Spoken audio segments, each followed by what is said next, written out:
que uno tiende a compartir con el desarrollo de los procesos orales o de unas cuantas audiencias ya celebradas en el Tribunal de Gestión Asociada.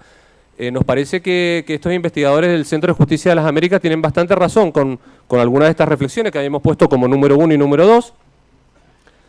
Y después ver, en relación no a la audiencia final, que es un tema que va a tocar la doctora Roxana Álamos, sino en relación, como a mí me había tocado el tema de prueba, en relación a la prueba testimonial, a la prueba documental y a la prueba pericial, algunas reflexiones, algunos puntos de vista que podrían llegar a mejorar quizás la incorporación de esta prueba o el desarrollo y producción de esta prueba. Vamos a ver algo de protocolo de gestión de prueba y su paralelismo con las normas del Código Procesal Civil de próxima vigencia, que ya vamos a ver que se parecen bastante y solo difieren en detalles, para terminar con algunas conclusiones y estas reflexiones disparadoras, retomarlas al momento de las conclusiones. En este tipo de reflexiones que decíamos disparadoras ahí al principio, la primera pregunta que nos hemos planteado, y fíjense que lo he puesto en mayúscula y no en forma casual, es, uno podría preguntarse, fíjense que todos los que estamos acá hacemos justicia todos los días, ¿no? Y nos parece que este es un buen momento como para pararse un poquito al lado y reflexionar algunas cosas, algunos temas que son muy importantes y que uno en el fragor diario o en el trabajo diario generalmente no lo hace, como por ejemplo, ¿qué es una justicia de calidad? Digamos, ese sería como un tema central para nosotros, porque todos queremos brindar una justicia de calidad, todos estamos comprometidos, estamos involucrados, trabajando y tratando de prestar un servicio de calidad. Sin embargo, cuando uno piensa, reflexiona o se interesa por estos temas, la verdad que es como decía San Agustín respecto al tiempo, digamos, una noción que a todos nos parece muy familiar, pero después cuando la queremos definir es bastante compleja. El tema de la justicia de calidad seguramente a todos nos resulta muy familiar, pero por ahí nos faltan algunas como herramientas para definirlo. Y una aproximación a definir una justicia de calidad podría ser desde el punto de vista de lo que se llama gestión de calidad, ¿no? Ustedes saben que nosotros hemos certificado gestión normas ISO en el tribunal nuestro, y la definición más básica de cuando un servicio es de calidad es cuando el servicio satisface las necesidades y expectativas de los usuarios. Fíjense que la definición es muy simple, ¿no? Pero es demoledora. Cuando satisface las necesidades y expectativas de los usuarios. En esta charla lo que vamos a tratar de justificar o de entender es que probablemente los procesos orales satisfagan más las expectativas y necesidades de los usuarios que los procesos escritos, y vamos a explicar más o menos por qué en el desarrollo de la charla, ¿no? Después tenemos otra reflexión, que la justicia desde el punto de vista económico, de la ciencia económica, no constituye un bien público. Esto pareciera que es como una noción bastante sorprendente, digamos, de acuerdo a lo que nosotros tradicionalmente pensamos, pero básicamente para los economistas un bien público es cuando no podemos excluir a un usuario más de la prestación de ese bien, cuando hay una rivalidad en el consumo de ese bien, es decir, que una persona consuma un bien implica que la otra no lo consume, y cuando agregar un usuario más a la prestación de ese servicio que constituye un bien público no genera costos adicionales. Eso tradicionalmente para la economía es un bien público. La justicia no constituye un bien público de esta perspectiva, porque basta con pensar que la agregación de un usuario más sí genera costos, ¿no? Los costos de la prestación del servicio de justicia, que si hay rivalidad en el consumo, porque si la prestación del servicio de justicia es finito, porque el Poder Judicial tiene capacidades finitas para satisfacer demandas de justicia, la prestación del servicio de justicia a una persona equivale a que otra persona no le vamos a prestar ese servicio. Y también hay posibilidad de excluir en el servicio de justicia. Básicamente la tasa de justicia es una forma de excluir o de regular el acceso al servicio de justicia. Por lo tanto, podríamos decir que la justicia desde este punto de vista no es un bien público. Ya vamos a retomar un poquito esto en las conclusiones, pero si la justicia básicamente no es un bien público, esto no significa que no haya un interés público en la provisión del servicio de justicia y que la provisión del servicio de justicia esté a cargo del Estado. Que la justicia no constituya un servicio público, básicamente podría llegar a querer significar es que el financiamiento de la justicia podría estar a cargo de los beneficiarios del servicio de justicia. Es decir, si las partes en la justicia civil son las que reciben mayormente los beneficios de la prestación del servicio de justicia, con una sentencia que declara los derechos de una persona, básicamente lo que dice la ciencia económica es las partes deberían financiar ese servicio. Las partes, por supuesto, que pueden financiar el servicio, deberían financiar el servicio. Uno podría pensar entonces que la justicia penal podría llegar a ser similar, sin embargo, la justicia penal no es tratada de la misma manera porque hay un interés público mayor, más fuerte y más preponderante del Estado en su provisión, porque las sociedades se benefician de los castigos, digamos, a los delincuentes, de las represiones, de las prevenciones de los delitos. Mientras que en la justicia civil, uno puede pensar que los beneficios son fundamentalmente, los reciben fundamentalmente las partes que acceden al servicio. Por lo tanto, las partes en principio deberían financiar este servicio de justicia, de lo contrario se genera una problemática, que es que hay más juicios de los que son socialmente eficientes, porque si las partes no pagan los costos, tienen un incentivo muy grande a litigar. Otra reflexión que hacemos, y que vamos a ver que esta reforma puede llegar a ser muy importante respecto de esta reflexión, es: tradicionalmente se ha entendido que la justicia y el Poder Judicial es un arreglo institucional de un Estado, de una sociedad determinada para resolver conflictos. Pero básicamente cuando uno se pone a pensar, los conflictos en donde la justicia los resuelve en forma más adecuada, en forma más idónea, son aquellos conflictos que se denominan como de suma cero. Aquellos conflictos en donde hay una parte ganadora y una perdedora, y en donde lo que recibe una parte se le saca a la otra parte. La justicia resuelve en forma muy adecuada conflictos de ganador y de perdedor, digamos, la justicia civil sobre todo, ¿no? Resuelve conflictos en donde hay un ganador y un perdedor, hace una adjudicación de derechos y todo lo que gana el ganador se lo saca al perdedor. Mientras que hay otra serie de conflictos que también llegan a la justicia y que algunos autores o algunas ciencias los denominan conflictos cooperativos. Los conflictos cooperativos son aquellos en donde la decisión de ganador y de perdedor, en principio, deja insatisfecha a la parte y provoca nuevos conflictos. Uno podría pensar que los conflictos cooperativos son, o por lo menos para definirlo de alguna manera muy simple, son aquellos en donde la interacción entre las partes es más permanente, digamos. Es decir, no se termina con la sentencia del juez que adjudica derechos, sino que tienen que seguir en contacto las partes en estos conflictos cooperativos. Y uno podría pensar en los conflictos de familia, uno podría pensar en los conflictos vecinales, se podría pensar en los conflictos societarios. Fíjense, todos tipos de conflictos que sí llegan a la administración de justicia, y que la resolución a la manera de si fuera un conflicto de suma cero genera insatisfacciones, genera nuevos conflictos, porque después de dictada la sentencia esas partes tienen que seguir conviviendo. Vamos a ver que probablemente esta nueva forma de gestionar los procesos, esta nueva forma oral de gestionar el proceso, pueda hacer que la justicia pueda también ser eficiente o adecuada para resolver también aquellos conflictos que son denominados cooperativos. Y por último, esa reflexión que tenemos ahí es, típicamente la demanda de justicia o del servicio de justicia es una demanda que los economistas suelen llamar elástica. ¿Y qué significa una demanda elástica? Una demanda que reacciona ante cambios en los precios. Es decir, si el precio de la justicia baja, por ejemplo, imagínense que la tasa de justicia pasa del 5% al 1,5%, hay muchos conflictos que antes no llegaban a la justicia que pueden empezar a llegar.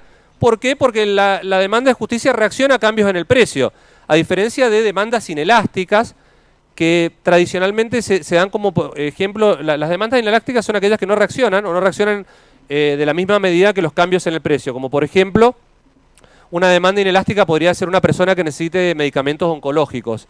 Es muy probable que esa persona no reaccione ante cambios en el precio, mientras que la demanda del servicio de justicia sí reacciona ante cambios en el precio y por eso se le llama demanda elástica.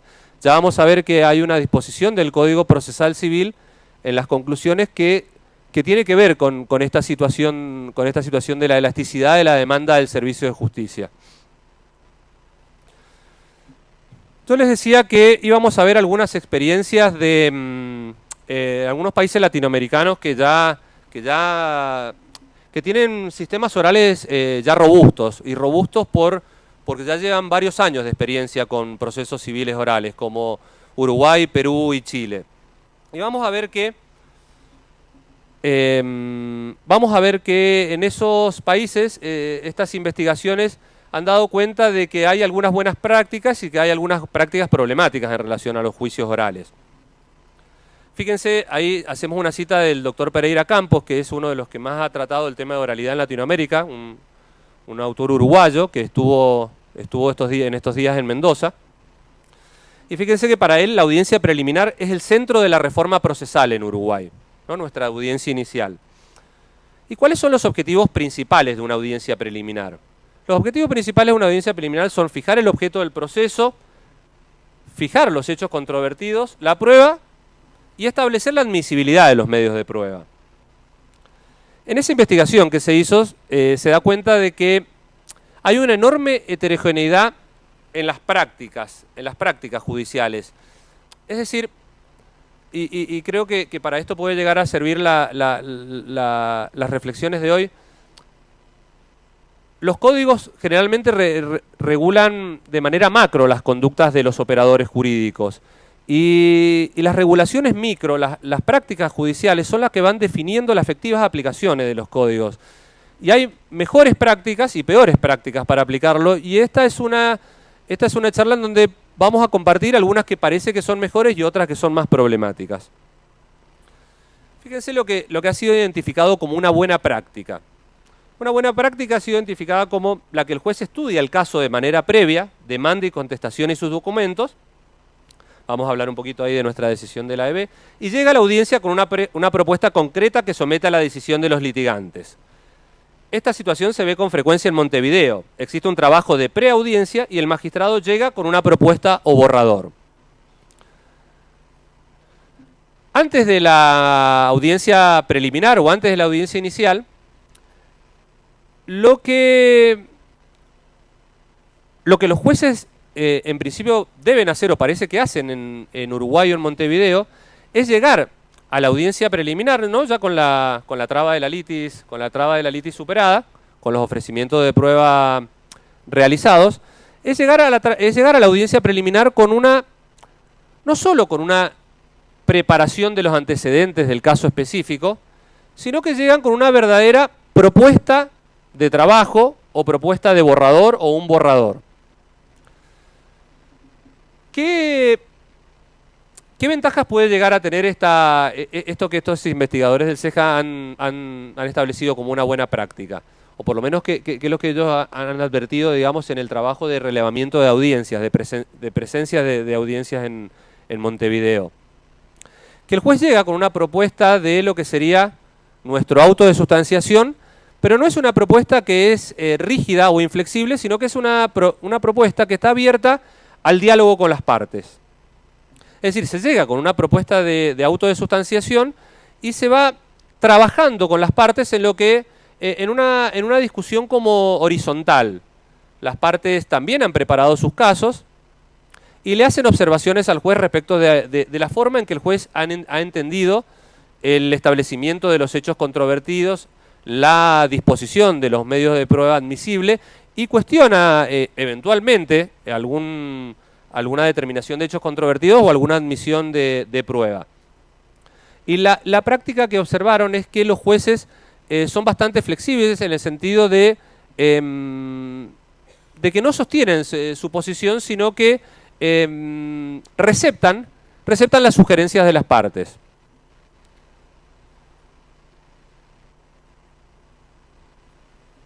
Fíjense como una buena práctica segunda es que existe una responsabilidad complementaria de los litigantes de expresar con claridad todos los hechos afirmados por su contraparte que son controvertidos y cuáles no.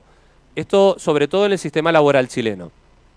Decíamos entonces que la primera buena práctica era los jueces hacen una preparación, una rigurosa preparación de los antecedentes del caso, llegan a la audiencia con un borrador, con una propuesta de trabajo y la someten a consideración de los litigantes.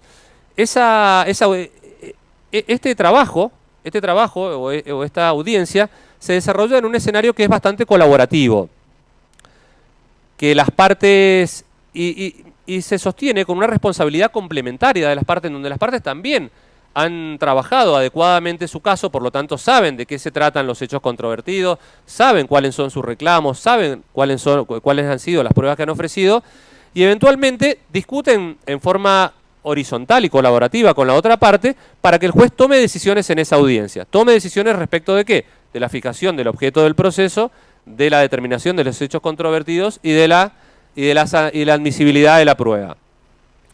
Y en esta segunda buena práctica, los jueces, o por lo menos lo que se ha visto ya, es que los jueces se aseguran de determinar si algún hecho está controvertido o no. Es decir, si algún juez tiene alguna duda respecto a si hay algún hecho controvertido, porque recuerden que aquí el objetivo de la audiencia preliminar el objetivo macro es intentar una conciliación, fijar el objeto del proceso, determinar los hechos controvertidos y admitir prueba, y el producto que sale, o el objetivo, o el producto que sale de esa audiencia, es un auto de sustanciación. Ojalá fuera una conciliación sobre el proceso, pero si no fuera una conciliación sobre el proceso, o sobre parte, o sobre prueba, el producto de esa audiencia es establecer un auto de sustanciación. Hay que tener como el objetivo bien claro.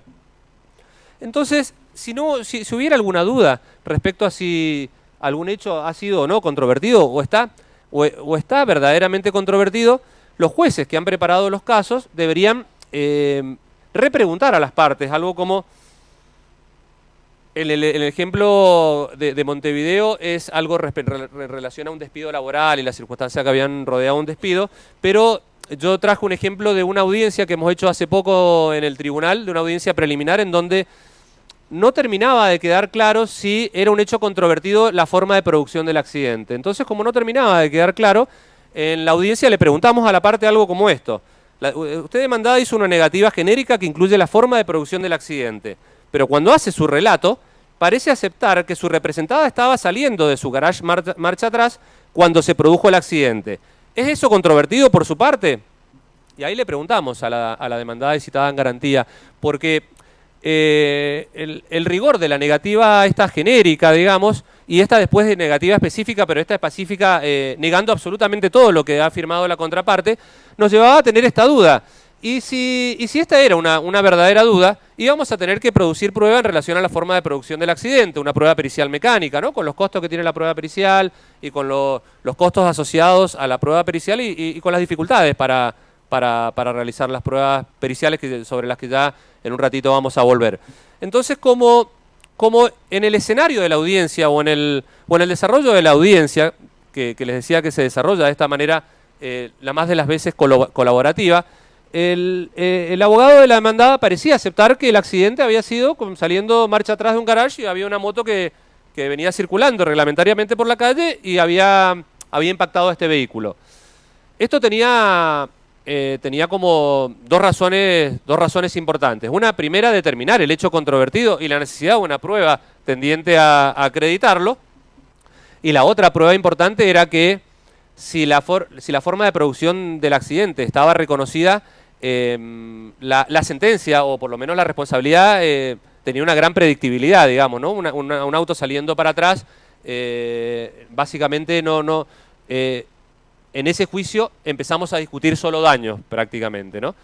Se pasó de un escenario en donde hubiéramos sacado un auto de sustanciación con pericial mecánica y todos los problemas asociados a las periciales, a solamente discutir daños, en la misma audiencia discutir daños, en la misma audiencia. Fíjense que requiere un dominio intenso de los antecedentes del caso, es decir, una rigurosa preparación del caso, y si hay jurisprudencia en relación a la responsabilidad, los investigadores recomiendan también no solo llevarla estudiada, sino también proveer esta información, ya lo vamos a ver un poquito más adelante. Pero fíjense la reflexión que hay al final. Esto exige que las partes tengan acceso a los contenidos de la demanda y de la contestación, y sobre todo a los contenidos de la demanda de contestación y de la prueba ofrecida por las partes. ¿Y por qué esta reflexión? Porque los códigos que se estudiaron, hay algunos casos de códigos en donde, fíjense, hay códigos procesales que exigen que la contestación de la demanda sea presentada en la audiencia o todavía se realiza la audiencia cuando no se ha notificado a la parte actora. Con lo que estos códigos o la estructura de este tipo de códigos, que no es la nuestra afortunadamente, ni de la anterior ni del próximamente vigente, sí dificultan un verdadero manejo de los antecedentes del caso, porque en realidad yo todavía no conozco lo que ha dicho mi contraparte, digamos. Pero afortunadamente no es el caso nuestro. Fíjense que ahí los investigadores del CEJA han identificado lo que llamamos o lo que ellos llaman una práctica problemática en relación a esto. ¿A qué se refiere con una práctica problemática? Una práctica problemática se refiere a que el juez fija el objeto del juicio de los hechos a ser probados a partir de un formato predeterminado, siempre igual para los casos de una misma categoría. Esto ellos lo ven como una práctica que trae problemas. Ya vamos a ver que trae dos tipos de problemas, digamos. Uno podría identificar dos: un mal gasto de recursos y una afectación al debido proceso. Y ya vamos a ver por qué, pero en principio cuando uno lee esta práctica problemática, lo primero que se le ocurre es decir, los jueces tratan de ahorrar tiempo y ahorrar trabajo de esta manera, digamos, estableciendo un formato preestablecido determinado, un molde determinado, para encajar todos los casos en ese molde. Con lo que, si encajamos todos los casos en ese molde, el trabajo de preparación de la audiencia, en principio, es más flexible, es más liviano. ¿Por qué se dio esto en la justicia de familia en Chile, o por qué por qué se dice que se dio esto en la justicia de familia en Chile? Se dice que las causas fueron que la justicia de familia, inmediatamente implementado el sistema oral, sufrió una suerte de colapso, digamos. Tenían muchísimo más casos de lo que podían gestionar. Entonces los jueces no tenían prácticamente ninguna posibilidad de preparar adecuadamente sus casos y las audiencias. Con lo que se hacían era establecer rangos o categorías de casos y establecer qué elementos normativos requieren esos casos, e ir a las audiencias con esta serie o suerte de formatos preestablecidos. El problema que se ha identificado es que, pasada la situación de colapso, las prácticas judiciales han tendido a mantenerse. Es decir, esto es un poco lo que hablábamos un poquito al principio. Una cosa es lo que dicen los códigos y las intenciones de los códigos, y otras cosas son las prácticas judiciales concretas, las prácticas judiciales micro, que son las que hacen la labor cotidiana de los operadores jurídicos. Pasado esta situación de colapso, con los jueces con más tiempo para preparar los casos, igual se ha mantenido esta suerte de formato preestablecido. Y fíjense que allí hay un ejemplo bastante elocuente, digamos, por ejemplo, en un caso de alimentos, que lo tomamos ahí del libro. Yo no soy especialista en derecho de familia, pero el formato preestablecido es: todo caso de alimentos hay que probar estos 5 puntos, ¿no? Filiación y edad de los alimentados, necesidades de los alimentados y tasación de ellas, facultades socioeconómicas de ambas partes, cargas de familia y circunstancias domésticas de las partes. Entonces, en el ejemplo que se pone, que es bastante como interesante, es: miren, si hay una demanda de alimentos y el padre acepta que tiene una hija que es menor y que tiene las necesidades económicas que tiene, pero lo que está diciendo es que él no puede hacer frente a la demanda de alimentos o al monto de los alimentos que le están reclamando, porque, por ejemplo, tiene una situación de salud que le impide disponer de esos ingresos para atender las necesidades alimentarias de su hija. La verdad que exigir, digamos, hacer encuestas socioambientales, traer oficios del registro civil o acreditar todas estas situaciones, cuando en realidad la prueba o el único hecho controvertido es la capacidad económica del alimentante, digamos, y los problemas de salud que tiene el alimentante, y la prueba debería focalizarse solamente respecto de este punto. Pero con la práctica de establecer formatos preestablecidos, fíjense que ya básicamente lo que estamos teniendo, por lo menos, es un mal gasto de recursos, digamos. Un recurso del tribunal, de las audiencias y de los litigantes, digamos, que deberán producir todo este tipo de prueba. Entonces, decíamos que esta situación de establecer moldes preestablecidos trae un problema de mal gasto de recursos que son como evidentes, ¿no? Lo que se busca en la audiencia preparatoria es solo que la prueba pertinente sea la producida. Y fíjense que ahí también traigo a colación, para irnos un poquito del caso de la justicia de familia, pero después vamos a volver con el tema de las agencias de apoyo de los poderes judiciales. Traigo a colación un caso que resolvimos en donde probablemente la prueba que estaban ofreciendo no era pertinente, o por lo menos no tenía ninguna influencia decisiva en el caso, y lo tratábamos de trabajar en la misma audiencia, que era Era una niña que se había caído en una escuela de verano hace varios años, y porque en la habitación en la que estaba había una camilla de la que se había caído, ¿no? Y se había producido un corte. Entonces la prueba era una inspección judicial que no sé si estaba o no como en la circunscripción o en la jurisdicción del tribunal, y por lo tanto íbamos a tener que oficiar para que se tomara un turno y para que otra persona fuera, oficial de justicia, algo para el estilo, para constatar si la camilla estaba en esa habitación. Nosotros, lo que pensamos o lo que tratamos de trabajar es básicamente que estuviera o no la camilla, después de cuántos años, en esa misma disposición, o alguien la cambiara o no estuviera, no tenía ninguna influencia decisiva en cómo se iba a resolver ese caso. Y sí, lo que iba a generar era un mal gasto de recursos. Y uno podría decir, bueno, pero ¿y cuál es el problema con el mal gasto de recursos? Ya vamos a volver un poquito a la justicia al caso de la justicia de familia. Que va, si para eso están, digamos, todas estas agencias o todas estas reparticiones de los tribunales para realizar este tipo de constataciones, de inspecciones o de exámenes judiciales. Y básicamente el problema del mal gasto de recursos es que las personas que tienen, o las agencias que tienen que hacer ese tipo de prueba, de relevamiento, de producción o de gestión de ese medio probatorio, es muy probable que por el turno que mi tribunal iba a pedir, tuviera que postergar el turno de otro juicio, en donde la prueba sí era necesaria, sí era necesario que ese oficial de justicia fuera, etcétera, por un turno o por una medida que probablemente no tenía ninguna influencia en el caso. Lo que sí es una situación como problemática. Y fíjense que también hay un mal gasto de recursos del tiempo de la audiencia del tribunal. Y no tanto porque los jueces estemos en las audiencias perdiendo el tiempo escuchando prueba que no era pertinente, digamos, en el caso de filiación, edad, necesidades de la alimentada, etcétera, sino porque como los tiempos de las audiencias son finitos y los jueces tenemos más o menos pautado un determinado tiempo para la duración de las audiencias, se produce un mal gasto de recursos y una problemática que es como evidente, que es se distrae la atención y el tiempo del tribunal y de los jueces en prueba que no es relevante para la decisión del caso. Y ese mismo tiempo se pierde para argumentar un caso, para preparar adecuadamente un caso, respecto de la prueba que sí es la necesaria, que sí es la que las partes quieren hacer hincapié. Es decir, que este problema de no trabajar adecuadamente la audiencia preliminar, separando paja del trigo, viendo cuál es la prueba pertinente, estableciendo cuáles son los hechos controvertidos, genera un mal gasto de recursos y un mal gasto de recursos que perjudica a las partes, que perjudica a los litigantes, porque el tiempo del juez se pierde entonces en situaciones que ya estaban conformadas, ¿no?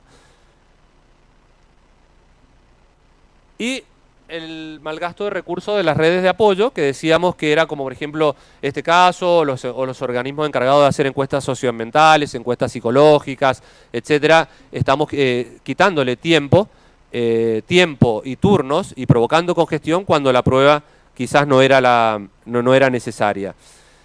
¿Y por qué decíamos que esta problemática, esta es una práctica problemática y provoca también limitaciones al debido proceso? Veíamos acá que provoca mal gasto de recursos, pero también limitaciones al debido proceso. Porque cuando los jueces prescinden de las versiones de los hechos de las partes, les dificultan presentar su caso de manera eficiente.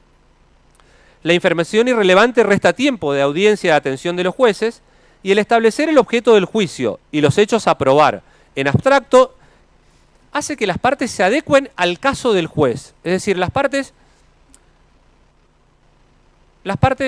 con este tipo de sistemas prácticamente se transforman en actores irrelevantes del proceso. El caso es el que tiene el juez formateado, el juez prearmado, y las partes deben adecuar sus casos a los moldes que ha establecido el juez. Y fíjense que esto genera un círculo vicioso que termina con el desincentivo para los litigantes de preparar convenientemente sus casos. Si el caso siempre me lo va a preparar el juez a través de un formato prearmado, las partes no tienen ningún incentivo para trabajarlo porque el juez les arma el caso. Y termino con una frase que dice, esto invisibiliza la negligencia profesional. Es decir, cualquier parte o cualquier abogado que represente una parte es lo mismo, porque el juez es el que le arma el caso y el que establece cuáles son los elementos normativos de procedencia y en consecuencia cuál es la prueba admisible. Fíjense que hay otra práctica problemática identificada, que es que la audiencia es entendida solo como una consecución de actos procesales sin que exista claridad acerca de los objetivos perseguidos que pudieran guiar de mejor forma la actuación de los intervinientes. Esto puede ser un problema, digamos. Es un problema cuando se trata de cumplir nada más que con la realización de la audiencia que establece el código, sin que se tengan definidos, sin que se tenga claro cuáles son los objetivos de cada audiencia, para qué debe servir cada audiencia y tratar de conseguir esos objetivos. Uno podría pensar, por ejemplo, que la audiencia preliminar o inicial tiene estos objetivos: intentar una conciliación, establecer el objeto del proceso, determinar los hechos controvertidos y fijar la prueba conducente para probarlos. Y por supuesto dictar el auto de sustanciación. Si nosotros tenemos en claro los objetivos y trabajamos en pos de conseguir estos objetivos, es muy probable que evitemos esta práctica problemática. Pero a veces son los códigos procesales los que nos ayudan respecto de esto. Y ahí está el caso de la confrontación de posiciones que se hace en la justicia de Perú. ¿Qué es lo que es la confrontación de posiciones? Y ahí es donde el CEJ ha identificado esta práctica problemática. ¿Qué es la confrontación de posiciones? La confrontación de posiciones son una suerte de argumentación que hacen los abogados con anterioridad que los jueces establezcan los hechos controvertidos y fijen la prueba conducente para probarlos. Pero lo que... A ver, si esto es lo que ha establecido el Código Procesal, uno podría pensar que las partes hacen esta argumentación, se refieren a la argumentación de la contraria, y los jueces tienen en cuenta los argumentos de las partes para justamente fijar el objeto del litigio, los hechos controvertidos y la prueba. Sin embargo, de la observación de las audiencias, lo que se ha establecido es que los jueces van con el auto de sustanciación hecho y hacen que las partes lean la confrontación de posiciones y después sacan el auto de sustanciación que llevaban sin hacer ninguna referencia a la confrontación de posiciones ni a la argumentación de las partes. Básicamente, entonces, esta práctica problemática lo que significa es que esa confrontación de posiciones es un mero acto formal y que los jueces tratan de que pase de la manera más rápida posible. Hacen leer a una y a otra parte su confrontación de posiciones, pero dictan el auto de sustanciación sin hacer ninguna alusión a la confrontación de posiciones de las partes. Esta es la práctica que han observado. Los investigadores dicen, bueno, pero podría servir quizás como una suerte de alegato inicial del juicio en los códigos procesales en donde procede este tipo de situaciones, en donde hay alegatos de arranque de los juicios. Pero los alegatos de arranque de los juicios tienen sentido cuando se hacen después de que se ha establecido la prueba conducente, después de que se ha dictado el auto de sustanciación, porque las partes argumentan en cómo esa prueba que se ha admitido van a probar sus casos. Pero esta confrontación de posiciones, yo les decía, es previa al dictado de auto de sustanciación. Y los jueces omiten hacer toda referencia, es decir, van con un auto a la audiencia sacado y esta argumentación de las partes es vista como un acto meramente formal que hay que tratar de pasar lo más rápido posible. Y ven algunos otros problemas adicionales, que es que aparte se ve un desorden en este tipo de situaciones. Es decir, no se sabe si el cuestionamiento a un medio probatorio específico se tiene que hacer mientras se está leyendo ese medio probatorio específico o si son todas al final de la audiencia para cuestionar o eventualmente recurrir alguna admisión o algún rechazo de prueba. Con el agravante de que esa situación de caos no es definida porque los jueces en la justicia laboral peruana no deciden estas situaciones en el momento de la audiencia, sino que lo difieren para la sentencia final. Fíjense que ahí hay otro tema, que es la relación somera que se hace de los escritos de demanda y contestación que realiza la justicia laboral de Chile. Esta relación somera es como más interesante que esta confrontación de posiciones, porque es una verdadera manifestación de cómo el juez ha entendido el caso, y las partes en principio podrían cuestionar la forma en que el juez ha entendido el caso. Fíjense, vamos a hacer un par de reflexiones respecto de esta etapa probatoria, lo que sería la audiencia inicial o preliminar. Una primera reflexión es que en ocasiones la etapa de preparación del juicio se ve como un ejercicio extremadamente sofisticado en razón de las características de los casos y o la estructura del proceso. ¿Qué significa esto? Esto hay que hacer como un par de aclaraciones. En principio, de acuerdo a lo que dicen las estadísticas y las investigaciones, la mayoría de los casos no son casos complejos, sino casos más bien sencillos. La mayoría de los casos que ingresan a la justicia civil. ¿Y de qué hablamos cuando hablamos de casos sencillos? En principio, casos sencillos son aquellos que no hay demasiado conflicto en relación a los hechos, no hay una gran cantidad de prueba o una prueba extremadamente compleja, y la resolución que se vaya a dictar, o la sentencia o la decisión que debiera decidir el caso, es una decisión que tiene gran predictibilidad. Básicamente estos son los tres elementos que determinan si un caso es sencillo o un caso es más bien complejo. Si los casos son sencillos, ¿no? Si estamos hablando de accidentes de tránsito, de un auto que impacta a otros de atrás, este caso que yo le contaba, o algunos otros casos de accidentes de tránsito en donde la responsabilidad o la decisión que vaya a recaer en torno a la responsabilidad es más bien bastante predecible o bastante segura.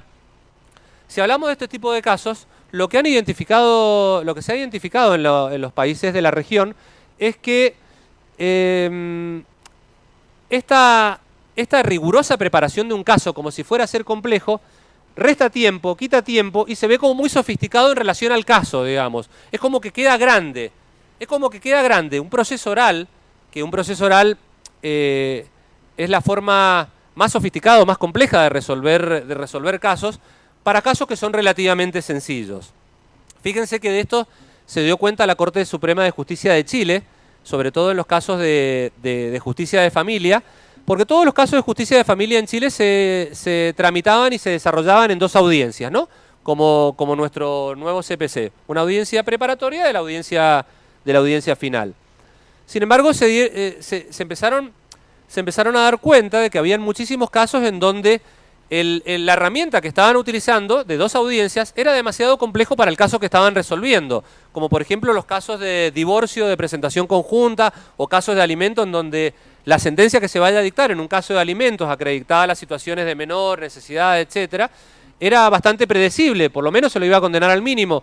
Entonces la Corte Suprema de Justicia de Chile lo que hizo fue modificar por una acordada el criterio de agendamiento de casos, establecer de alguna manera un poquito más sofisticada la forma en que se agendaban los casos. Y para los casos más simples se le permitió que se realizaran, se sustanciaran o se desarrollaran en una sola audiencia.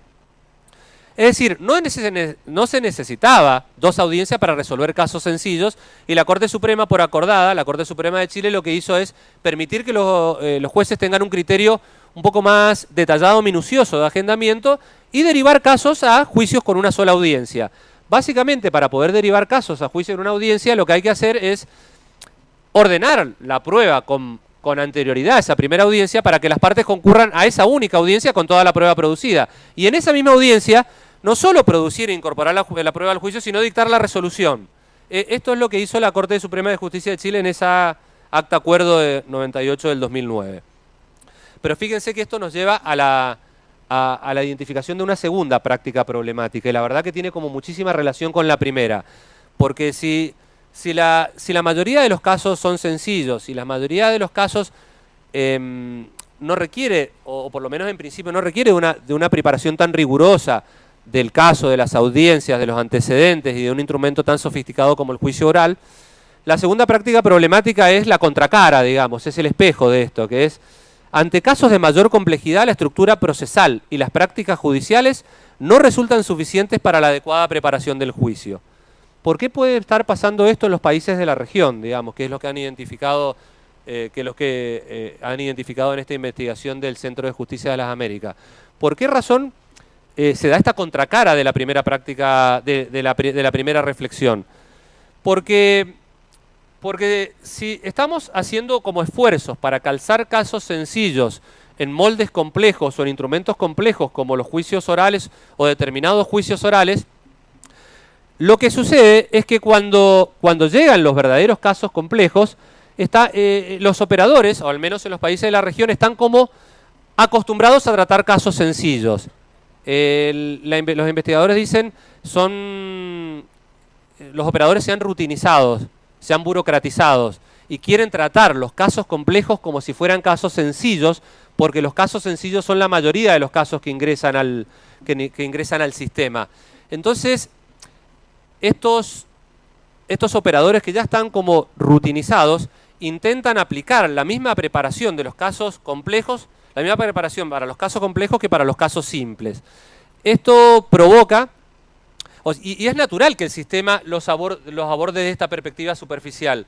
Si la mayoría de los casos son sencillos y los trabajamos de una determinada manera, muchas veces el sistema nos resulta como insuficiente. A nosotros, ya en unas cuantas audiencias celebradas, al menos de las preliminares, nos ha pasado que en principio han entrado la mayoría procesos por accidente de tránsito y algunos de esto como les contaba, ¿no? Una gran predictibilidad de la resolución de la sentencia que se va a dictar. Eso naturalmente nos lleva a que el caso es simple, porque si la resolución es bastante predecible, como por ejemplo el caso que les conté del accidente del señor que salía para atrás, o el caso que les conté de la niña que se había caído en una escuela de verano, la resolución o la sentencia es bastante predecible, lo que hace que el juicio o el caso sea bastante sencillo para sobrellevar en una audiencia, ¿no? Cuando la resolución es bastante predecible. Pero cuando nos han llegado algunos casos verdaderamente muy complejos, nos hemos encontrado con esta problemática, digamos. La verdad a ver, si a uno un caso sencillo, por decirlo de alguna manera, le lleva 1 o 2 horas de la tarde anterior prepararlo, leerlo, proyectar el auto de sustanciación, fijar los objetivos de la audiencia, qué prueba queremos depurar, qué información queremos depurar, qué prueba nos parece innecesaria o impertinente, etcétera. Supónganse que a uno le lleva 1 o 2 horas esa preparación de ese caso en un caso sencillo. Si uno quiere seguir aplicando la misma metodología de trabajo con un caso complejo, es ahí donde se producen estos problemas. Porque uno tiene una tendencia natural, y es natural que así sea, de abordarlo con la misma perspectiva que estamos abordando el resto de los casos.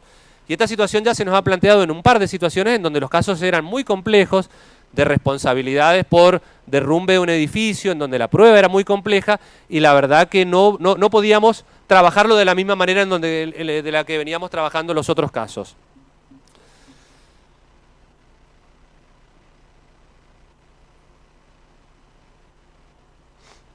Vamos a ver algo de problemática de la prueba testimonial y de la prueba documental. Fíjense que uno podría identificar como que existen 2 grandes modelos en relación a la prueba testimonial. Primero vamos a hacer como una aclaración. Cuando nos referimos a prueba testimonial nos referimos a cualquier declaración de parte, a cualquier declaración de una persona en un juicio, ya sea la parte, ya sea un testigo, ya sea el perito que lo llamamos para dar explicaciones, a sugerencia de una parte o de oficio por el juez, ¿no? Cualquiera de estas tomas de declaraciones de una persona en un juicio vamos a considerar como que es una prueba testimonial. Y en relación a esa prueba testimonial, uno podría identificar como 2 grandes sistemas en la región. Uno podría identificar el sistema inquisitivo y el sistema adversarial. En el sistema inquisitivo, la responsabilidad en la producción de la información que el testigo posee recae centralmente sobre el tribunal.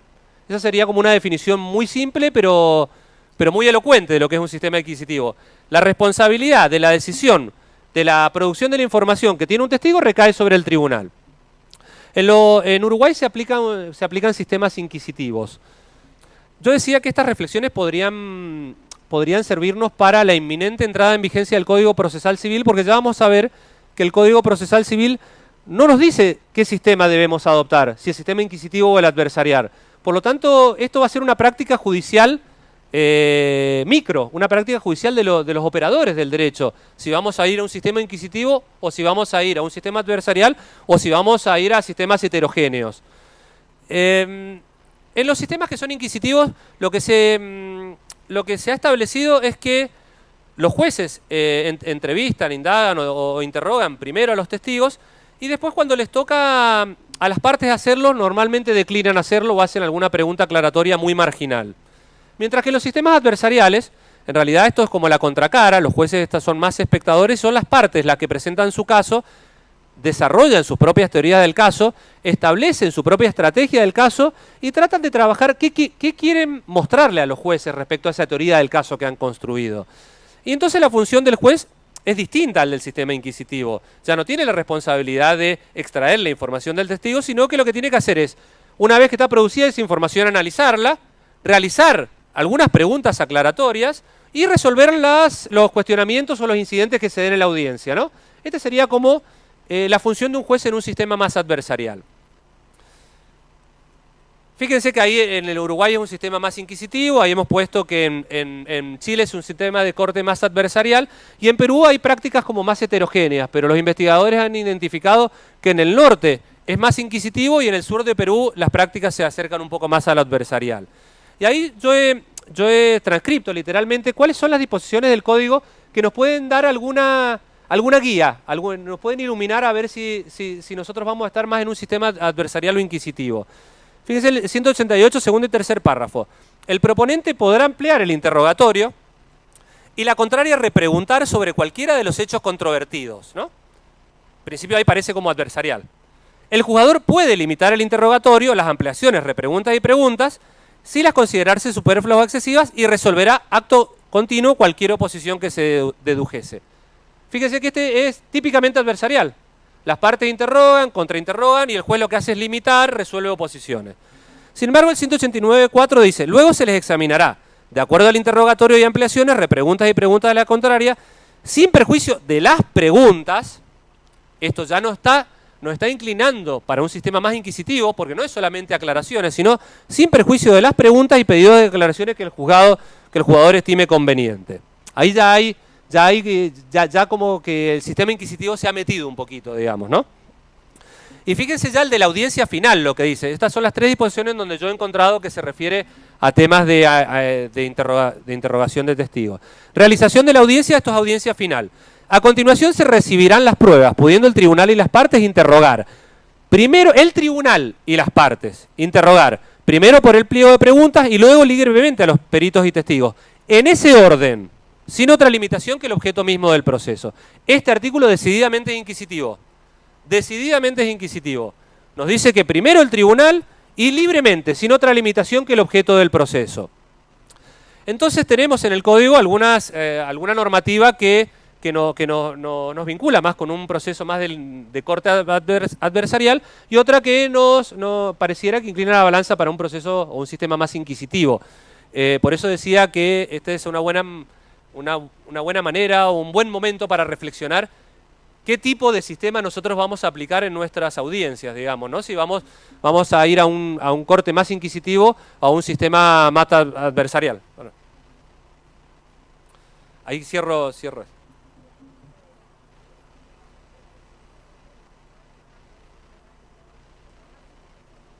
¿El modo en que te roba quién?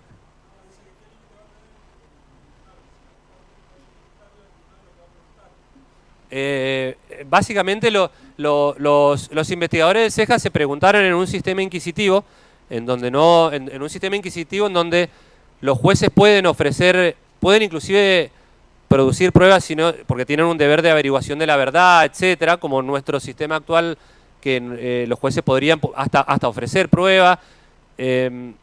Se preguntaban en un pasaje, en un sistema inquisitivo, sobre que esta posibilidad es bastante ilusoria, y ponían como un ejemplo. El juez estaba preguntando a un testigo, entonces en un sistema inquisitivo, decididamente inquisitivo, y uno de los abogados, eso no lo iba a contar, pero viene a raíz, y uno de los abogados decía, señor juez, objeción, esa pregunta, y entonces dicen, ¿en qué escenario el juez va a decir, sí, retiro yo la pregunta? Es como bastante iluso, digamos. Cuando es un sistema inquisitivo, las partes ven notablemente disminuidas sus posibilidades de hacer este tipo de situaciones. Sí.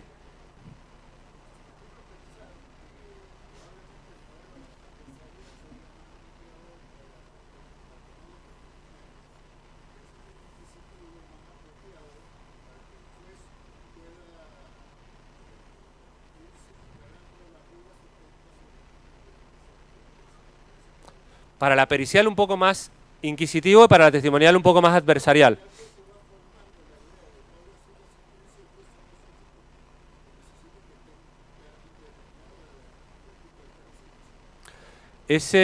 es un gran tema porque uno tiene la idea de que los jueces hacemos muchísimo más hincapié en la prueba pericial que en las testimoniales y probablemente estemos mucho más interesados en interrogar a los peritos porque la prueba más fuerte y más robusta viene de allí. Y es como una posibilidad, digamos. Ya vamos a ir viendo de qué manera se lo puede ir tratando. ¿Y cuál es el problema con la prueba testimonial? Porque hoy no ha venido el doctor Bermejo, ¿no? ¿No está por ahí? Doctor Darío Bermejo, lo que es una ventaja para mí porque quería hacer un contrapunto y criticarlo un poquito. Así que, si ustedes me permiten y nadie les dice nada, yo voy a dar alguna opinión respecto de lo que él dijo. Por supuesto que es un chiste esto, pero sí quiero hacer un contrapunto como para iluminarnos un poco con la prueba testimonial de la que él habló bastante. En los sistemas que uno puede pensar de prueba testimonial, el doctor Bermejo dijo, para tomarlo él, dice, cuando los jueces ahora estemos en presencia de los testigos, la prueba testimonial, lo voy a parafrasear, no ha dicho esto, básicamente va a mejorar la calidad de la información porque los testigos en principio se sienten intimidados y cuando son mentirosos son evidentes y nos damos cuenta, inclusive pues pasó un video de Bill Clinton hablando creo que del affair con la becaria, me parece. Y ¿qué problema hay con la prueba testimonial? Y después volvemos al contrapunto que pensaba hacer. ¿Qué problema hay con la prueba testimonial? Y el problema que hay con la prueba testimonial es que básicamente nadie sabe de qué van a declarar los testigos.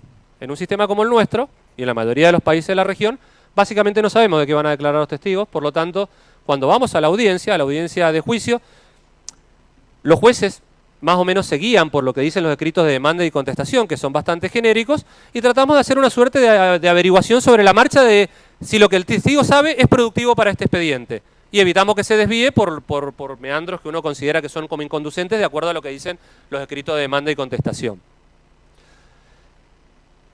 Después de que los jueces interrogan a los testigos, las partes normalmente, lo que se ha visto en los países de la región, en sistemas orales, declinan hacerlo o hacen alguna pregunta muy marginal. La primera reflexión que merece esto es, las partes hacen esto porque el juez ya sacó la información que era productiva. Pero en realidad la segunda reflexión que hay respecto de esto es como bastante más paradójica, digamos, que es, las partes tampoco saben mucho la información que tiene el testigo. Esto obedece a dos razones, porque no preparan adecuadamente sus casos y porque la metodología de trabajo hace que no sea necesario preparar adecuadamente sus casos, y ahora lo vamos a explicar. ¿Me entienden el punto? No sabemos de qué van a declarar los testigos porque en principio a veces no sabemos si van a declarar sobre el hecho, sobre la responsabilidad, sobre los daños o sobre alguna otra cuestión accesoria. Entonces hacemos un interrogatorio a ojos cerrados pensando que lo vamos guiando y que estamos produciendo o sacando la información que es relevante para el proceso. Las partes normalmente declinan hacerlo, básicamente porque consideran que el juez ya sacó, o el juez ya tiene la información que él quería tener para decidir el caso, lo que es una razón importante, pero la razón que yo les decía sorprendente es que las partes tampoco saben mucho de qué iba a declarar su testigo. Y esto que parece que es como paradójico, no se puede dar, nosotros lo estamos viendo en las mismas audiencias. Las partes no saben de qué van a declarar los testigos que han ofrecido porque en realidad tienen una serie de nombres que el litigante le da al abogado y el abogado los pone y después averiguará de qué va a declarar el testigo, digamos, si es que en algún momento se prepara el caso o una estrategia del caso, ¿no?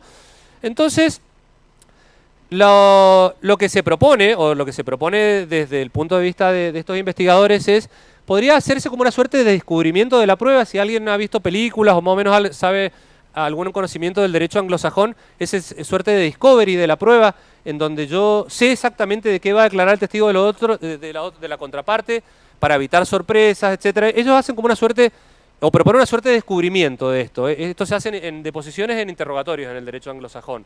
Por ejemplo, cuando un testigo vive a más de 100 millas del lugar de donde se va a declarar, se le llama como un testigo escrito y las dos partes lo examinan en los estudios de los abogados a donde va un oficial del juzgado y le toma la declaración y después el encargado de grabarla o de labrarla y es el que la lleva para la audiencia de juicio. Ese testigo va a estar por escrito. Bueno, ellos en el CEJA proponen algo como esto, digamos, y dicen, se podría realizar actas actas de declaraciones testimoniales con los escritos de demanda y contestación. Y estas actas, dicen, serían, es bastante como sorprendente, por lo menos para nuestro sistema, este tipo de soluciones, ¿no? Pero estas actas, dice, tienen varias ventajas estas actas. Por ejemplo, lo que hace es posibilitar que las partes preparen adecuadamente sus interrogatorios. Ya saben de qué va a declarar el testigo y ya saben lo que ha declarado el testigo.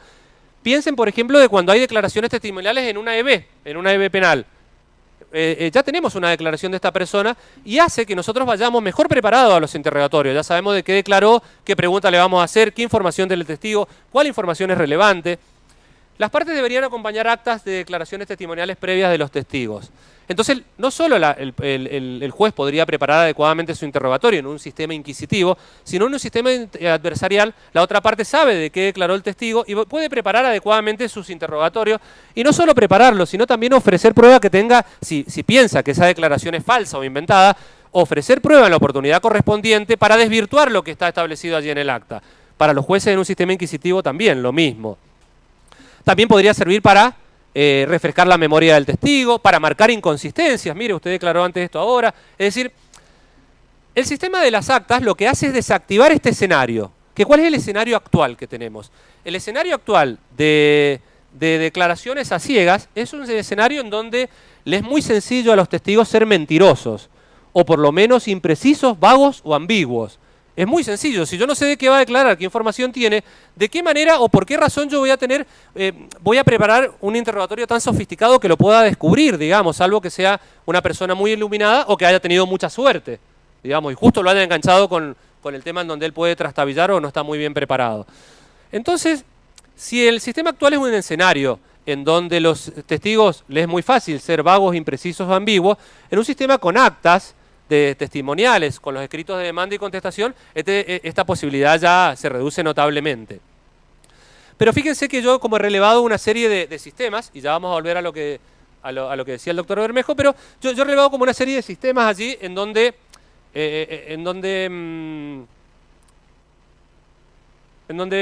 analizamos cuáles son estos escenarios de los testigos. Y fíjense, hay un sistema que exige que se señale cuáles hechos se intentará probar por el intermedio del testigo, ¿no? Ese sistema, si bien no es el del acta escrita, la verdad que se acerca bastante, es un sistema interesante. Yo tengo que ofrecer el testigo y tengo que decir, este testigo viene a declarar por este y por este hecho, ¿no? Yo puedo preparar mejor mis interrogatorios, puedo preparar mejor la audiencia de juicio. Un sistema en donde se permite fórmulas del tipo para que declare de los hechos respecto de esta causa. Este sistema no dice mucho, digamos. ¿De qué va a declarar este testigo? De los hechos de la causa. Bueno, ¿cómo preparamos ese interrogatorio? ¿Cómo preparamos nuestra estrategia? No lo sé, confíen en el azar, digamos, ¿no? Y otro sistema que permite interrogatorios en pliego cerrado, que era el sistema anterior nuestro. Tenemos interrogatorio en pliego cerrado, la verdad que no podemos saber nada. Y en el sistema actual es facultativo acompañar pliego de interrogatorio, con lo que tampoco hemos avanzado un poco en darle fiabilidad a la prueba testimonial. Si puedo o no puedo acompañar pliego, nunca vamos a saber de qué va a declarar ese testigo. Esto tenemos algunas ideas en la audiencia preliminar para intentar solucionar esta situación. Porque terminamos con esta pregunta, que es, ¿cuál es la consecuencia de este bajo control de la información que lleva un testigo? ¿Cuál es la consecuencia del bajo control, monitoreo o escrutinio de la información que lleva un testigo a una audiencia de juicio? ¿Cuál le parece a ustedes que es la consecuencia? Nosotros que somos todos operadores jurídicos. La consecuencia es que no le creemos a los testigos, que la prueba más importante no es la testimonial, que cuando un caso tiene solo prueba testimonial estamos hablando de un caso débil, que la prueba más relevante es la prueba pericial. Estas son las consecuencias lógicas de un sistema en donde uno no puede acceder tempranamente a la información que llevan los testigos para poder preparar los interrogatorios, para poder interrogarlos adecuadamente. Y con la prueba documental, ¿qué ocurre? Con la prueba documental tenemos también como algunas situaciones como para poner de... Ah, no, me olvidé de lo del doctor Bermejo. Me parece que me estoy haciendo el tonto. No, lo que decía el doctor Bermejo, que en el escenario de una audiencia de juicio, en donde los jueces estemos frente a los testigos, la calidad de la información que proveen los testigos y que son insumos para dictar las resoluciones, va a mejorar. Esto tiene como, uno podría hacer dos reflexiones respecto a esto. Una primera reflexión es, si nosotros vamos a construir nuestra resolución sobre la base de las reacciones emotivas de los testigos, tiene dos problemas, digamos, básicamente. Un primer problema, ¿saben cuál es? Que no solo los testigos que van a mentir se sienten intimidados por la justicia y la presencia del juez. No sé si la mayoría de ustedes debe tener experiencias, pero nosotros ya en estas muchas de las audiencias preliminares, cuando van las partes que no están mintiendo y están ahí, inclusive en los juicios que hemos conciliado, se sienten muy intimidadas con la presencia, con la presencia del juez, con el escenario que rodea una audiencia, están como cohibidas. Entonces, si nosotros consideramos que somos como una suerte de psicólogos y nos vamos a dar cuenta cuando una parte está nerviosa o cohibida porque está mintiendo, o está nerviosa o cohibida porque en realidad el escenario es el que la intimida, eso es como, me permito yo hacer es como un problema, y ahí hay un problema, digamos, y quizás no tenemos ni las herramientas ni los conocimientos que suelen ser sofisticados para este tipo de situaciones.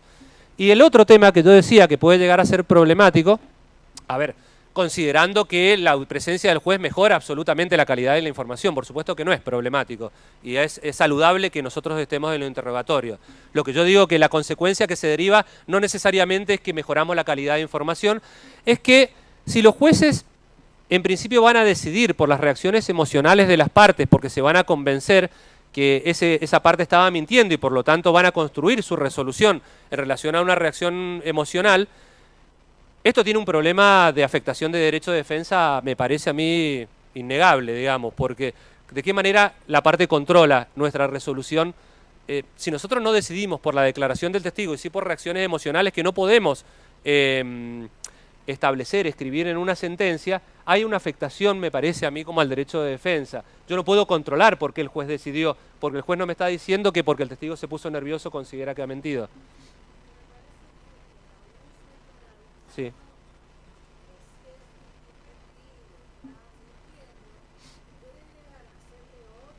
Claro.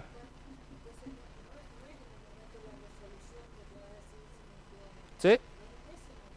Lo que dice la doctora Scalvini es tal cual, digamos. Y lo que yo decía que estoy parcialmente en desacuerdo es porque básicamente un escenario con la presencia del juez sí mejora la calidad de la información, sí mejora las percepciones, pero me parece que no es absolutamente el escenario ideal si no tenemos unas declaraciones previas de las partes de los testigos para mostrar inconsistencia. Lo que dice la doctora Scalvini es que uno cuando nota que el testigo puede estar mintiendo, lo que puede seguir es seguir indagando por el mismo lugar para tener por comprobadas las declaraciones y para tener por comprobado el caso. Vamos a ir un poquito a la prueba documental. ¿Qué problemas hay con la prueba documental o qué problemas se han visto en los países que tienen oralidad con la prueba documental? Y básicamente se distinguen dos situaciones que para mí fueron una sorpresa en el momento en que las estudié, que era la admisión de la prueba documental y la incorporación al juicio de la prueba documental. ¿Qué es esto de la admisión distinguida de la incorporación al juicio de la prueba documental? Hay el caso, creo que es el chileno, hay una incorporación al juicio. Nosotros tenemos un sistema en donde la prueba documental se admite, se ve si es pertinente, si no hay alguna causal de exclusión por la cual esa prueba documental pudiera no admitirse, se admite y ya queda incorporada automáticamente al juicio. Mientras que hay sistemas en donde se distingue la admisión de la prueba instrumental de la incorporación al proceso, de su incorporación y de su evaluación. En Chile, en el sistema chileno, fíjense que ahí está en el segundo parrafito, se hace una incorporación y una incorporación que tiene como dos formas de hacerse. Una lectura resumida de los documentos, se leen en el juicio, esta carta de documento es tal en la que se dice tal cosa en forma resumida, y otra en donde se los nombra, digamos, porque cuando esto es muy engorroso directamente se los nombra uno tras otro, ¿no? Y de esa manera se incorporan al juicio en la audiencia de juicio. Hubo una instancia previa de admisibilidad de la prueba documental, pero hay una instancia de incorporación al juicio y ya vamos a ver que es muy importante la instancia de incorporación al juicio, ya vamos a ver por qué. En Perú no hay lectura ni discusión en torno a qué hechos acredita ni a su valor o su contradicción con otra prueba. Se incorporan al expediente y no al juicio. ¿Qué problemas puede traer la instancia de admisibilidad sin incorporación al juicio de la prueba documental? o qué problema se ve, digamos, que respecto de esto. Y el problema más básico es si los tribunales van a tomar decisiones o buena parte de sus decisiones por la prueba documental y esa prueba documental no ha sido incorporada en la audiencia de juicio, este es un problema en relación a la publicidad y a la transparencia, porque una persona que concurra a la audiencia, la parte que concurra a la audiencia, y por ejemplo, yo pensaba cuando analizaba esta posibilidad, yo pensaba, por ejemplo, por decir algún caso que sea importante, ¿no? Un caso relevante para la justicia que pudiera llegar a ser, no sé, caso daño punitivo. Uno le puede parecer que un caso de daño punitivo puede llegar a ser importante y puede haber personas interesadas en un caso importante de daño punitivo, ¿no? Y supónganse que en la audiencia de juicio tenemos a un testigo que, un caso de estos de supermercados que no controlan el ingreso de los vehículos y tenemos a una persona que está declarando y que dice, sí, la verdad que a mí me pagaron cuando me robaron el vehículo, sí, la verdad que a mí también, el gerente que dice, sí, la verdad que nosotros cada vez que sucede un caso de un robo de un vehículo lo pagamos. Pero lo que el juez tiene para analizar no solo la responsabilidad por el robo, por el hurto del vehículo en el supermercado, sino también un caso de daño punitivo, porque la parte ha pedido daño punitivo.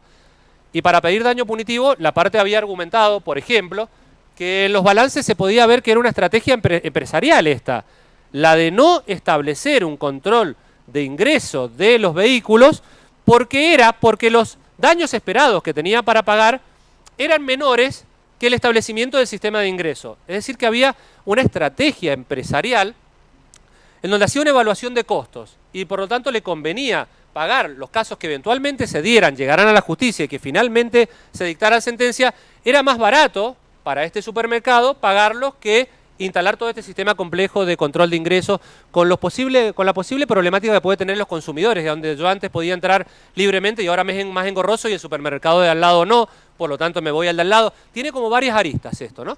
Pero supónganse que en la audiencia de juicio todos los testigos habían dicho sí, la verdad que lo pagaban a los casos, lo pagaban. Entonces la parte que presenció la audiencia de juicio o las personas que estaban interesadas en el leading case sobre daño punitivo, porque iba a ser una sentencia importante, se pueden ir a su casa pensando que ahí no iba a proceder daño punitivo. ¿Me entienden? Porque ningún indicio hay de que ese juez podía dictar un caso de daño punitivo en ese caso, en esa situación. ¿Por qué? Porque el juez va a decidir por prueba documental, supónganse un informe de auditoría, los balances en donde le advertían a los gerentes del supermercado, mire que ha crecido notablemente el tema de los robos en los supermercados, aconsejamos, y quizás algún otro correo en donde se hace esta evaluación de costos y se establece que hay una estrategia empresarial para esto, ¿no? Entonces, alguien que ha presenciado el proceso puede llegar a pensar que ese caso nunca iba a salir con una condena de daño punitivo. Sin embargo, el juez, cuando resuelve con la prueba que está admitida, podría perfectamente condenar porque tiene revelada una estrategia empresarial, digamos, que fundamentara un daño punitivo, ¿no? Entonces, ¿cuál es el problema entonces de que no haya una incorporación de la documental al modo de una lectura de los documentos resumidas? Que las partes que van no saben por qué está decidiendo el Poder Judicial.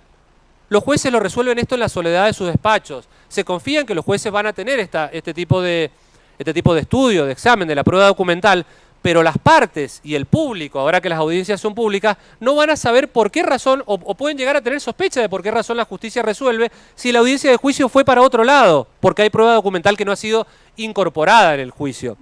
Entonces se proponen algunos sistemas, como por ejemplo, que se haga un relato histórico y contextuado de los documentos. Fíjense qué interesante esto.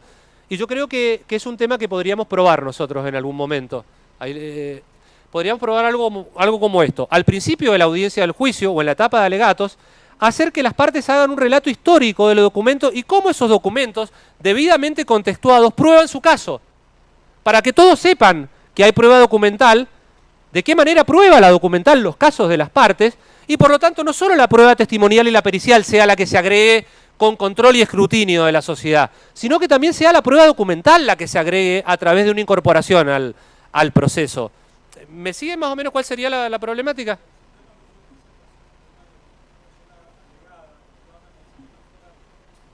Algo como esto deberíamos ir.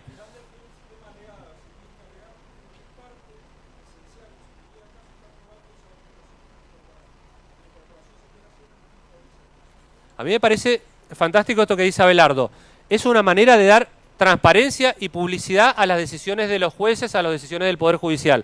Como en el caso que yo les contaba recién. Si yo resuelvo, o si la gente cree que yo voy a resolver por lo que sucedió en la audiencia del juicio, que tiene todo el derecho de creerlo, el escenario para producir prueba, para evaluarla y para incorporarla, es la audiencia de juicio. Y si la gente, los ciudadanos y las partes creen que vamos a resolver por lo que hay en la audiencia de juicio, pareciera como que uno lo sorprende decidiendo con prueba instrumental que ha sido admitida pero que no ha sido incorporada en el juicio. Esto que dice Abelardo, yo creo que, yo no sabía esto de Finlandia, pero me parece que es una solución que podríamos intentar ensayar en nuestros propios casos en las audiencias de juicio. Pedirle a las partes que hagan un relato contextuado, no una lectura en bloque ni una incorporación en bloque que se ha visto que es solamente para cumplir, sino un relato contextuado de qué manera esa cláusula del contrato les prueba su caso, de qué manera ese informe de auditoría les prueba su caso, de qué manera aquella declaración en el ADB penal les prueba su caso, para que se incorpore con publicidad, con transparencia y con el control de la ciudadanía. Nosotros vimos, y acá quería hacer como una digresión antes de entrar, en el caso uruguayo,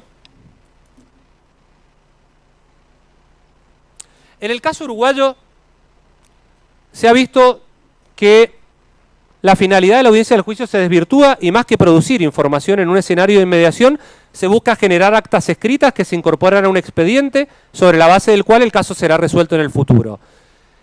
Esta es una problemática que creo yo no vamos a tener nosotros. En el caso uruguayo se ha burocratizado mucho las audiencias porque en las audiencias se toman actas escritas resumidas por un escribiente, con lo que la audiencia pierde todo dinamismo, porque en realidad están todos dictando, en los mejores casos se han puesto monitores, pero los monitores están al lado de los jueces, entonces los abogados están mirando el monitor que está ahí al lado para ver qué se va diciendo, y les interesa un montón, porque en realidad es la forma en que se resuma y se deje constancia en acta, es la forma en que se va a resolver su caso, pero esto le quita todo dinamismo. Están más interesados en Uruguay en la confección del acta que en la producción de la información en audiencia. Esto es una problemática y una problemática respecto de la cual los sistemas de video de grabación son mucho mejores, digamos, ¿no? La audiencia gana en dinamismo, gana en fluidez, uno puede estar más enfocado en lo que los testigos dicen. Sin embargo, y yo quería hacer esta digresión respecto de cómo se pueden desvirtuar algunos sistemas, y en el caso uruguayo, que es un proceso por audiencias, para realizar un acto procesal se tiene que hacer una audiencia a la que se convoca a las partes, etc. Y nosotros vimos, o por lo menos cuando fuimos a Uruguay, vimos un par de situaciones como bastante burocratizadas de esto. Una fue que en la audiencia se tiene que resolver, como en la nuestra, las excepciones de previo y de especial pronunciamiento, ¿no? Entonces el juez uruguayo, cuando entra, era justo un caso de un consorcio, problema de consorcio de propiedad horizontal, y había como 8 personas, 8 partes, ¿no? De un lado. Entonces me imagino que habrá ido la gente, habrá dejado sus trabajos, con el engorro que ir a tribunales, etcétera. Y cuando el juez dice, bueno, esta es la audiencia en la cual tengo que resolver la excepción de previo y especial pronunciamiento, acto seguido dijo, pero como están planteando una excepción de litispendencia, tengo que traer un expediente que está en otro juzgado. Por lo tanto, en esta audiencia resuelvo oficiar al otro juzgado. Entonces la gente se saludaron, se fueron todos a seguir con su tarea. La verdad que este es un claro ejemplo de una burocratización de lo que es un sistema pura audiencia. Mucho más eficiente hubiera sido en ese caso dictar un oficio o llamar por teléfono y traer el expediente y efectivamente resolver la excepción de previo pronunciamiento ahí. No sé, rechazar la litispendencia o algo por el estilo. Pero bueno, es una de las problemáticas. No vamos a tratar de temas de incorporación temprana del AEB porque eso ya lo trató la doctora Fabiana Martinelli la clase pasada. Igual con el tema de cuándo o en qué momento estamos haciendo nosotros conocer la experiencia de oralidad efectiva. ¿Se acuerdan que la doctora Martinelli habló sobre estos temas? Pero déjenme que me queda muy poquito tiempo, 10 minutos, muy poquito tiempo en los objetivos de la audiencia preliminar. Fíjense que tanto los objetivos de la audiencia preliminar como el objetivo de la audiencia final es intentar conciliar el proceso o algunos aspectos del proceso, como la prueba. Y sobre estos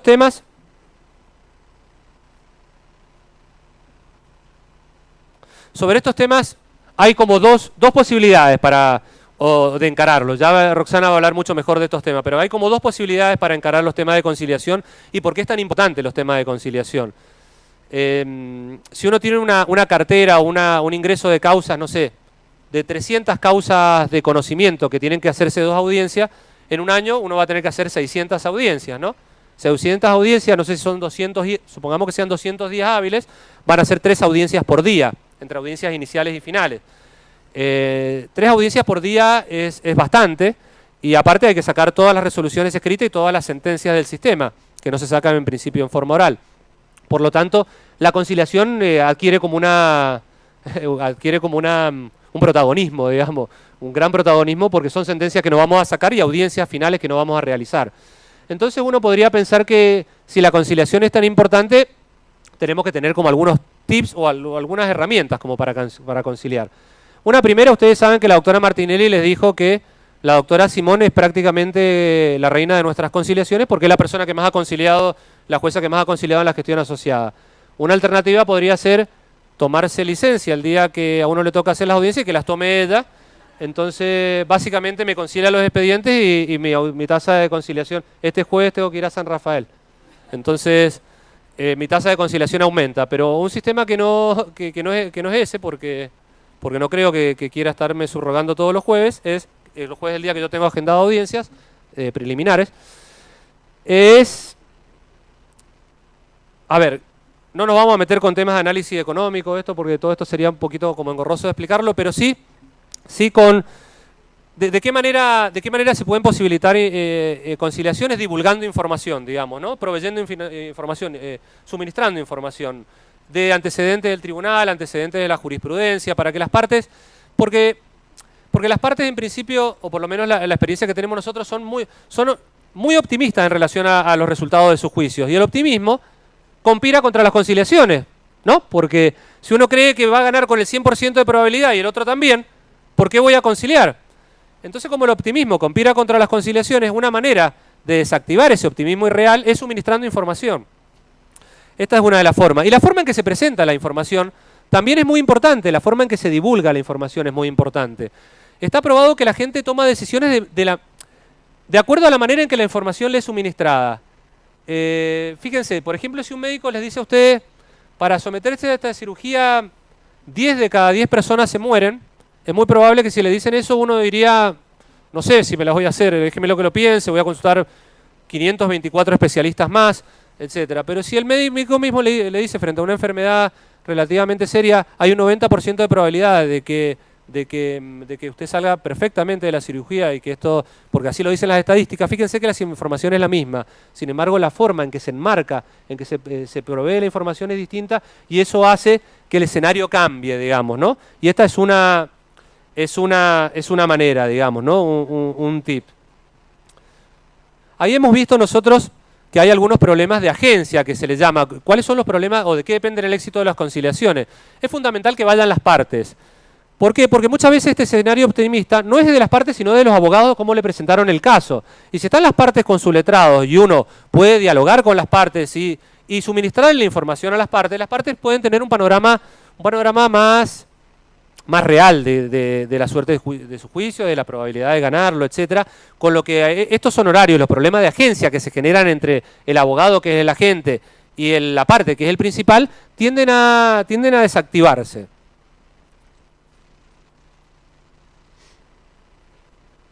Esta es la manera, déjenme que les muestre, esta es la manera en que nosotros estamos agendando audiencia en el Tribunal de Gestión Asociada número 1 por si les sirve. A ver, ¿qué ventaja tiene, digamos? ¿Qué gran ventaja tiene esa manera? Este es el calendario de Google. Cualquiera que tiene una cuenta de Google o de Gmail tiene ese calendario.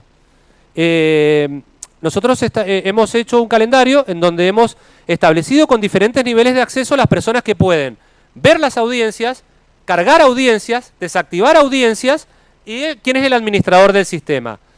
¿Por qué? Porque las audiencias las cargan en secretaría, las cargan en otros lados.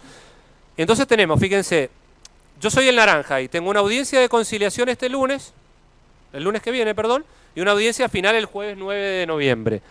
Allá hay juez 1, preliminar, etcétera.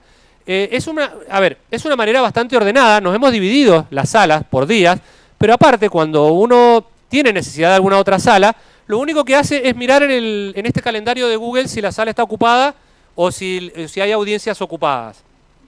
¿Cuál es la gran ventaja de esto? Y pasamos a otro tema, es que esto lo podemos ver en el teléfono.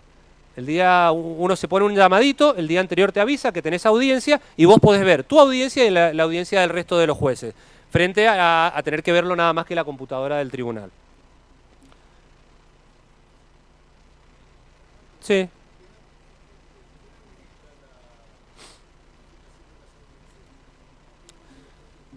Nosotros nos hemos dividido las salas por días entre los jueces.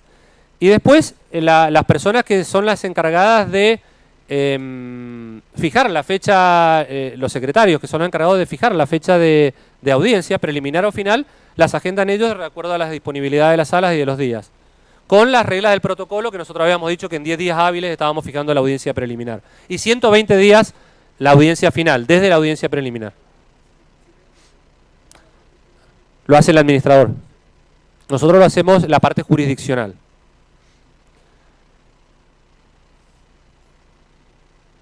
Déjeme que me refiera un poquitito, Angélica, a la prueba pericial. Estamos en 35. A la prueba pericial.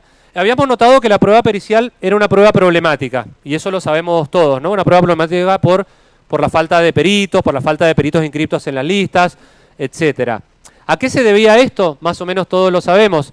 Al tema de ese famoso 4% dividido entre todos los peritos, al tema de que no tenían una ley, un artículo 30 que impidiera, digamos, que impidiera que se terminaran los juicios y los peritos no cobraran. Se debía a que no tenían derecho a regulación complementaria de honorarios. Se debía, bueno, y ahí al tema de la regulación por lo que prospere y lo que no prospera, ha sido todo un tema. Ha sido todo un tema. Solamente regular por lo que prospera, la verdad que es un incentivo muy claro que las pericias den más porcentajes de los que... Por si el perito influye en cuánto prospera, es un incentivo como muy inadecuado. Todo esto era un combo que hacía que los peritos prácticamente hubieran desaparecido de las listas. Yo quería destacar muchísimo la regulación del CPC actual, ahora vigente, el que va a entrar en vigencia, que establece una regulación del 4% para cada pericia, antes era el 4 dividido entre todos, un mínimo de un cuarto de juz y un máximo de 20 juz, con lo que la viene a desvincular de alguna manera un poco de los montos muy bajos o muy altos, lo que también hace que algunos incentivos inadecuados no operen allí. Hay un anticipo de honorarios mínimos, hay una regulación de anticipo de gastos, se les da derecho a complementarios y también se establece un artículo 30 de la Ley de Aranceles para abogados para los peritos, allí en el artículo 184, inciso 5. La verdad que me parece que se ha atacado verdaderamente este problema y que con esto nosotros vamos a un poco a remontar esta problemática tan seria que tenemos en la justicia de Mendoza, que es el tema de los peritos.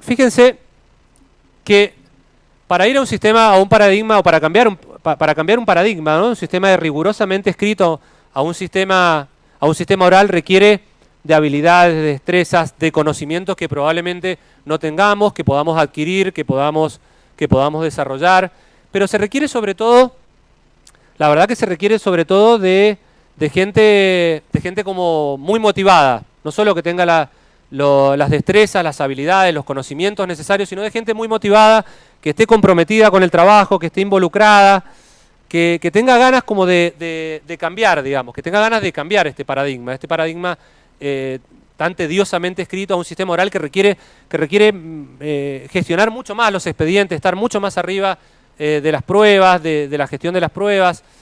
Yo he puesto ahí como una fórmula matemática. La gente que me conoce sabe que me encantan las fórmulas matemáticas, pero en este caso es una fórmula de motivación y que probablemente vamos a pasar un videito de 2 minutos muy cortito, que como un poco para distender un poco la charla y que me parece como muy interesante. Ahí ponemos que lo más importante es la motivación, el compromiso y la actitud, y sobre todo estar orgulloso de brindar un servicio de justicia de calidad. Me parece que no lo vamos a poder pasar.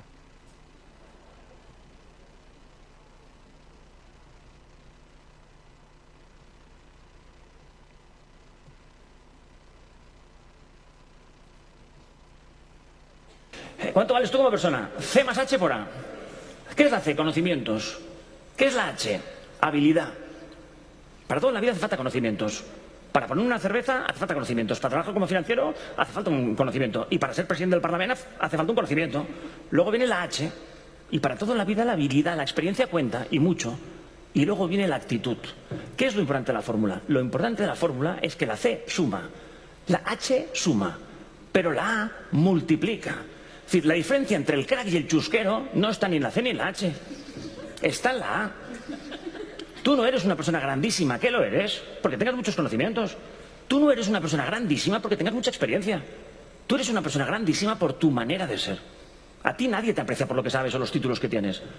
Nadie te aprecia por los años que llevas trabajando o tus habilidades. A ti te aprecian por tu manera de ser. Y todas las personas fantásticas tienen una manera de ser fantástica. Y todas las personas de mierda tienen una forma de ser de mierda. Perdón, es la presión de... Pero donde pongo persona, pon lo que tú quieras. Todos los jefes y jefas fantásticas tienen una manera de ser fantástica. Y todos los jefes... Pues eso. Y si no piensas en los jefes que has tenido, ¿con cuál te quedarías? Yo no digo que la CLH no sean importantes. Las CLH son muy importantes. No hay nada peor que un inútil muy motivado. No tengo ni idea, no tengo ganas... Claro que el conocimiento es importante, pero no lo elegimos por sus conocimientos, lo elegimos por su manera de ser. Y era una jefa brutal por su manera de ser. En el plano personal es más fácil. Aquí, ¿cómo elegimos los amigos? ¿Por C, por H o por A? Nadie elige a sus amigos por currículum. O sea, los elegimos por la manera de ser. Si preguntáramos a tus hijos, ¿qué tal tu papi o tu mami? No, mi mami fantástica. Hombre, pues cuéntanos. Pues 14 años de experiencia en su sector. Seguro que no. Porque nuestros hijos tampoco nos definen ni por C ni por H, nos definen por la manera de ser. Por mi mami fantástico, mi papá fantástico, porque me quiere, porque me ayuda, porque juega conmigo, porque se pone de portero. Y así es como nos definen las personas. Nos valoran por la manera de ser. Y el problema es que cuando uno está desanimado, uno pierde lo mejor que tiene, que es la manera de ser. Bueno.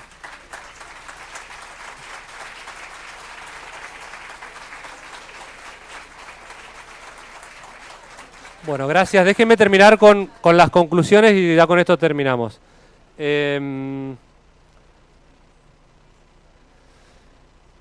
Decíamos que los conflictos cooperativos pueden ser resueltos ahora adecuadamente en este marco de juicios orales, ¿no? Porque uno puede ver las expectativas de las partes, las necesidades de las partes. La verdad que los juicios orales son un ambiente propicio, un escenario como adecuado también para resolver conflictos cooperativos. Estos conflictos en donde las partes interactúan permanentemente. Se ha mejorado mucho en la generación de incentivos para lograr una prueba pericial de calidad. No se ha mejorado, puesto yo, de la misma manera la prueba testimonial y documental. Quizás hubiera sido necesario estas actas con declaraciones previas o una suerte de alegato como el de que decía Belardo o alguna manera así de incorporación de la prueba documental un poco contextuada. Decimos que debe prestarse especial atención a la cuestión de la demanda de justicia y de su elasticidad. ¿Se acuerdan que dijimos que la justicia o la demanda de justicia depende de los precios? Si uno va a resolver como ahora juicios, nosotros ya estamos fijando las primeras audiencias finales y de hecho varios jueces de mi tribunal, yo tengo la semana que viene la primera, pero ya varios jueces de mi tribunal han tenido audiencias finales. Y la verdad que estamos bajando los tiempos a 1 año o menos de 1 año, porque hay 120 días entre audiencia y audiencia. Si uno puede ver que la demora o la mora es un precio, porque si a mí me dicen, si yo soy una parte y me dicen, mira, tenés 2 o 3 alternativas para resolver este problema con tu vecino, o vas a un psicólogo y te acostumbrás, o te la aguantás, o vas a la justicia y te demora 5 años en primera instancia, es muy probable que uno decida no ir a la justicia. ¿Por qué? Porque la demora está vista como un precio que pone el servicio de justicia. Si se baja la mora, es muy probable que muchos juicios que antes no llegaban al sistema empiecen a llegar al sistema, porque el sistema los va a estar tratando adecuadamente y en forma rápida y en un plazo razonable. Por eso me parece muy importante la cláusula que han puesto allí en el Código Procesal Civil, el 4614, sobre las 500 causas de proceso de conocimiento, porque de lo contrario puede llegar a producirse un colapso, si muchos casos que antes no llegaban ahora llegan. Se ha buscado la comparecencia personal de las partes en subsidio de los abogados con instrucciones para conciliar, lo que me parece muy importante por todas estas razones de conciliación, y el proyecto de oralidad efectiva podría haber tenido la ventaja de que frente a casos distintos o fáciles de proponer o de resolver, uno podría haber dado una metodología distinta, como por ejemplo ese caso que les conté de litispendencia y no tener que ir a un juicio oral, sino de trabajarlo vía un informe. Pero vamos a retomar con la última conclusión. ¿Se acuerdan que decíamos que es una justicia de calidad? Nos preguntábamos al principio de esta charla ya larga, nos preguntábamos qué es una justicia de calidad. Y uno decía, y bueno, en principio es un servicio que satisfaga las necesidades y expectativas de los usuarios, ¿no? Y para nosotros, las necesidades o la resolución de estos conflictos, las necesidades y expectativas de los usuarios están vinculadas sobre todo a un plazo razonable, mediante un proceso que asegure la calidad de la información y que sea entendible por el ciudadano, lo que ocurre de mejor manera en un proceso oral. Gracias.